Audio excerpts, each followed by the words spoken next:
అదే RTV app వార్తల్ని క్షణాల్లో చదివే అవకాశం ఉంటుంది. ఒక న్యూస్ పేపర్, ఒక టెలివిజన్ ఛానల్ మీ చేతుల్లో ఎప్పుడూ ఉంటాయి.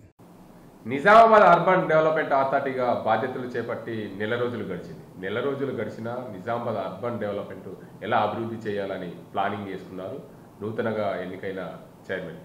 మనతో ఉన్నారు కేశవేలు. నమస్తే సార్. ముఖ్యంగా చెప్పండి, నిజామాబాద్ నూడా చైర్మన్గా మీరు బాధ్యతలు చేపట్టి నెల రోజులైంది. మీరు రానున్న రోజుల్లో నిజామాబాద్ అర్బన్ డెవలప్మెంట్ అథారిటీని ఎంతవరకు అభివృద్ధి చేయాలను? గతంలో 88 గ్రామాలు ఉండే, ఇప్పుడు 380 గ్రామాలు. అసలు ఎలా ఇది ముందుకు సాగుతారు? నాకు పైన ఇంత గురుతరమైన బాధ్యత ఉంచిన మా ముఖ్యమంత్రి రేవంత్ రెడ్డి గారికి, అలాగే జిల్లా పెద్దలు సుదర్శన్ రెడ్డి గారు, షబీర్ అలీ గారు, అలాగే పిసిసి అధ్యక్షులు మహేష్ కుమార్ గౌడ్ గారు, భూపతి రెడ్డి గారు, జిల్లా నాయకులందరికీ నేను ధన్యవాదాలు తెలియజేస్తున్నాను. ఎందుకంటే నాపై పూర్తి విశ్వాసంతో నిజామాబాద్ అర్బన్ డెవలప్మెంట్ అథారిటీ చైర్మన్గా నన్ను నియమించినందుకు, ప్రజలకు సేవ చేసుకునే భాగ్యాన్ని నాకు కల్పించినందుకు వారికి ధన్యవాదాలు తెలియజేస్తూ, నూడా చైర్మన్గా నేను ఇప్పుడు బాధ్యతలు చేపట్టి 1 month అవుతుంది. అప్పటి నుంచి ఇప్పటి వరకు ఆఫీసర్స్ తోటి వాళ్ళందరితో సమీక్ష సమావేశాలు నిర్వహించడం జరిగింది. దాంట్లో భాగంగా మన పరిధి మరింతగా పెంచడం జరిగింది. ఇంతకుముందు 88 గ్రామాలు ఉండే, ఇప్పుడు 380 గ్రామాలు పెంచి మొత్తం 400 చిల్లర గ్రామాలు వచ్చాయి. అంటే టోటల్ నిజామాబాద్ జిల్లా పరిధి వచ్చింది. 3 మున్సిపాలిటీలు, 1 కార్పొరేషన్, అన్ని గ్రామ పంచాయతీలు కూడా నూడాలో విలీనం చేయడం జరిగింది. కాకపోతే దాని మార్గదర్శకాలు ఇంకా రాలేవు. అది వాటి కోసమే నేను వెయిట్ చేస్తున్నాం.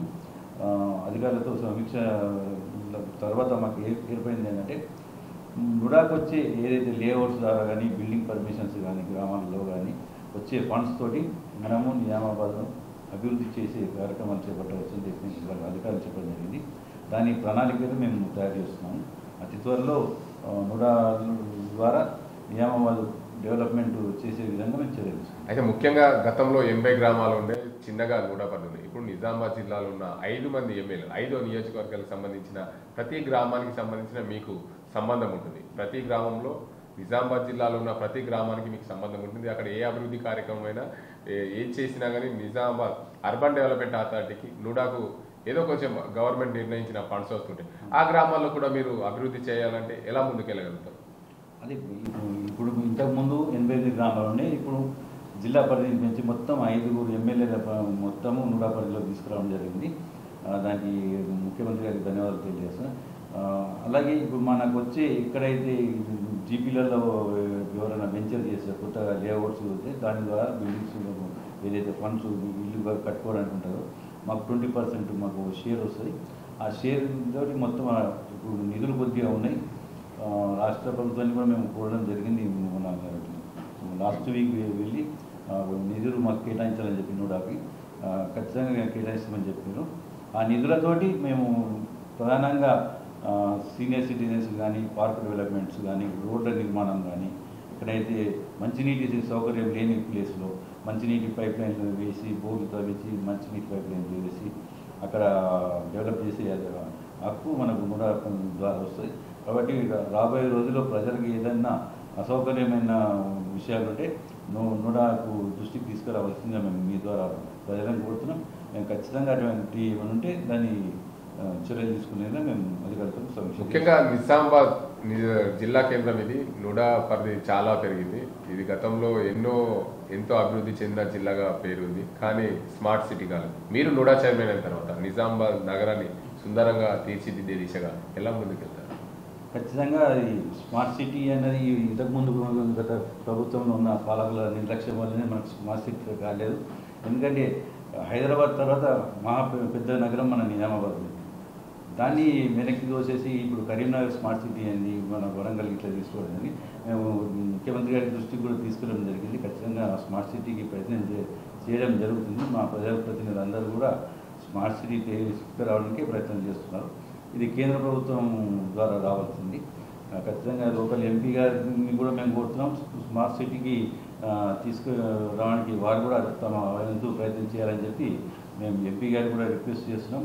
అలాగే స్మార్ట్ సిటీ వచ్చాక మరింత జిల్లా అభివృద్ధి చెందుతుందని నేను చెప్తున్నా. దాంట్లో భాగంగా నుడాకు కూడా కేంద్ర ప్రభుత్వం కూడా నిధులు కేటాయించాలని చెప్పి కేంద్ర ప్రభుత్వాన్ని కూడా మేము ఒక లెటర్ రాస్తున్నాం. అయితే ముఖ్యంగా నిజామాబాద్ అర్బన్లో స్మార్ట్ సిటీ కావాలంటే ముఖ్యంగా రోడ్లు అందంగా ఉండాలి, వెడల్పు ఉండాలి. అందులో భాగంగానే అంటే ఇది పెద్ద కార్పొరేషన్, ఇది నిజామాబాద్ కార్పొరేషన్. ఇది కార్పొరేషన్లో నోడా చైర్మన్ బాధ్యతలు మీకు జిల్లా పరిధి మొత్తం విస్తరించింది కాబట్టి జిల్లా కేంద్రం సుందరంగా తీర్చిదిద్దినప్పుడే జిల్లా అంతా కూడా అభివృద్ధి చెందినట్లు బయట ప్రజలకు కనిపిస్తుంది. అది స్మార్ట్ సిటీలో భాగంగా నిజామాబాద్ నోడా పరిధిలో ఉన్న పరిస్థితి కాబట్టి నిజామాబాద్ అర్బన్ని మీరు రోడ్లని విశాలంగా చేసే దిశగా మీ నోడా నుంచి ఏం చేస్తారు? మీరన్నా చుట్టూ కరెక్టే. నేను చిన్నప్పటి నుంచి చూస్తున్నాను, అదే ఇరుకు గల్లీలు, అదే ఇరుకు రహదారులు, మెయిన్ రోడ్స్ కూడా ఇరుకుగానే ఉన్నాయి. ఖచ్చితంగా మాస్టర్ ప్లాన్ ఇంప్లిమెంట్ చేయాల్సిన అవసరం నిజామాబాద్ జిల్లా నగరంలో ఉన్నది. ఎందుకంటే ఒక పల్లెటూళ్ళ నుంచి జనాలు ఇక్కడ నిజామాబాద్ నగరానికి వచ్చి జీవించడం జరుగుతుంది. కాబట్టి ఏదైతే జనంకు సౌకర్యాలు చాలా తక్కువగా ఉన్నాయి నిజామాబాద్ నగరంలో, మేము ఖచ్చితంగా మాస్టర్ ప్లాన్ ఇంప్లిమెంట్ చేసే విధంగా మేము ప్రభుత్వ పెద్దలతో మాట్లాడి రాబోయే రోజుల్లో మాస్టర్ ప్లాన్ ఇంప్లిమెంట్ చేస్తామని చెప్పి తెలియజేస్తాం. నిజామాబాద్ నగరం అంటేనే ఎంతో పేరుగాంచింది, అన్నపూర్ణ జిల్లాగా పేరెళ్ళింది. అలాంటి అన్నపూర్ణ జిల్లాకు రోజు వందల సంఖ్యలో ప్రజలు ఆసుపత్రులు కానీ వివిధ పనుల జిల్లా కేంద్రంలో ఉన్న అధికారుల చుట్టూ వస్తూ ఉంటారు. నిజామాబాద్ బస్టాండ్ ప్రాంతంలో చూసుకోవచ్చు, ప్రతినిత్యం పళ్ళ మార్కెట్లు ఫుట్పాత్ మీద పెట్టుకుంటూ ప్రజలకు రావడానికి పోవడానికి చాలా నిజామాబాద్ నగరంలో పార్కింగ్లు కూడా లేవు వచ్చే వాహనాలు. దాన్ని ఎలా ముందుకు తీసుకెళ్ళగలిగే అవకాశాలు ఉంటాయా నోడా పరిధిలో? ఇప్పుడు పార్కింగ్ సమస్య అనేది చాలా తీవ్రంగా ఉంది నిజామాబాద్. ఎందుకంటే ప్రభుత్వ ఆసుపత్రుల్లో కానీ ప్రైవేట్ ఆసుపత్రుల్లో కానీ కొన్ని వేల మంది నిజామాబాద్ నగరానికి రావడం జరుగుతుంది. దీంట్లో భాగంగా వారు తీసుకొచ్చే వాహనాలు అక్కడ హాస్పిటల్స్ దగ్గర పార్కింగ్ సౌకర్యం దగ్గర రోడ్ల మీదనే పెట్టడం జరుగుతుంది. దీన్ని కూడా మేము చాలా రోజుల్లో గమనిస్తున్నాం. మున్సిపల్ కమిషనర్ గారితో కానీ మన కలెక్టర్ గారితో మేము మాట్లాడి ఈ పార్కింగ్ సమస్యను అధిగమించే విధంగా మేము రాబోయే రోజులు చర్యలు తీసుకుంటామని తెలియజేస్తున్నాం.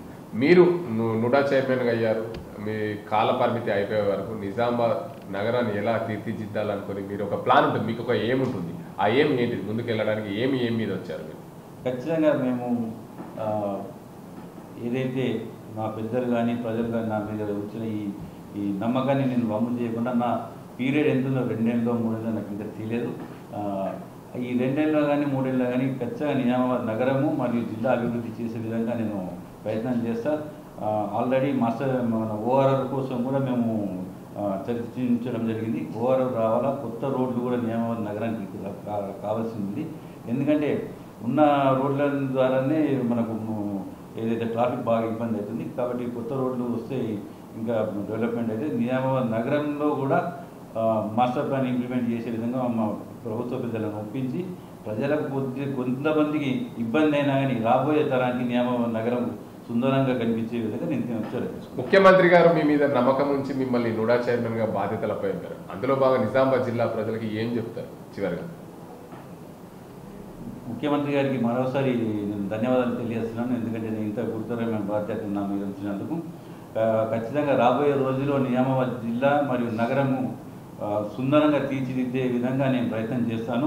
రాబోయే తరానికి అరే నిజామాబాద్ నగరం అంటే ఒకప్పుడు ఎలా ఉండేది, ఇప్పుడు ఎలా ఉన్నది అనే విధంగా నేను చేస్తానని చెప్పి మీకు మాట ఇస్తూ ఖచ్చితంగా నగరం మాస్టర్ ప్లాన్ ఇంప్లిమెంట్ చేసే విధంగా నేను తప్పదు. కొంతమందికి ఇబ్బందులు అయినా కానీ ప్రజలకు రాబోయే రోజుల్లో ఖచ్చితంగా మాస్టర్ ప్లాన్ అవసరం ఉంటుంది. కాబట్టి దీన్ని ప్రజలంతా గమనించి అంగీకరించాలని చెప్పి నేను కోరుతున్నాను. అలాగే రాబోయే రోజుల్లో నోడా ద్వారా వచ్చే నిధులను మేము సక్రమంగా ఖర్చు పెట్టి ప్రజలకు అందుబాటులోకి ప్రతి ఒక్క సౌకర్యాన్ని అందుబాటులోకి తీసుకొచ్చే విధంగా నేను ప్రయత్నం చేస్తాను. Okay, thank you very much. Thank you. మొత్తంగా చూసుకోవచ్చు, నూతనంగా చైర్మన్గా బాధ్యతలు చేపట్టారు నోడా చైర్మన్గా కేశవేణు తన ఏమిని సాధించాలనుకుంటుంది. చిన్నప్పుడు నిజామాబాద్ నగరం ఎలా ఉంది, నేను నోడా చైర్మన్గా అయిన తర్వాత నిజామాబాద్ నగరం ఎలా ఉంది అని ప్రజలు చెప్పుకునే విధంగా నిజామాబాద్ నగరంలో రోడ్లన్నీ విస్తారంగా చేస్తాము. నిజామాబాద్ ప్రజలందరూ కూడా సహకరించాలి.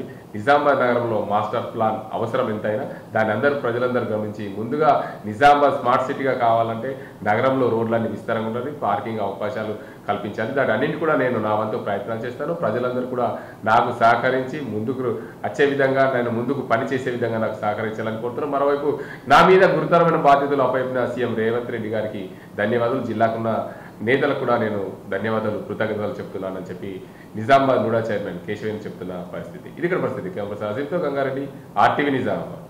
మరిన్ని వీడియోస్ కోసం ఛానల్ ని సబ్స్క్రైబ్ చేయండి, లేటెస్ట్ అప్డేట్స్ కోసం వాట్సాప్ ఛానల్ ని ఫాలో చేయండి అండ్ లింక్ డిస్క్రిప్షన్ లో ఉంది.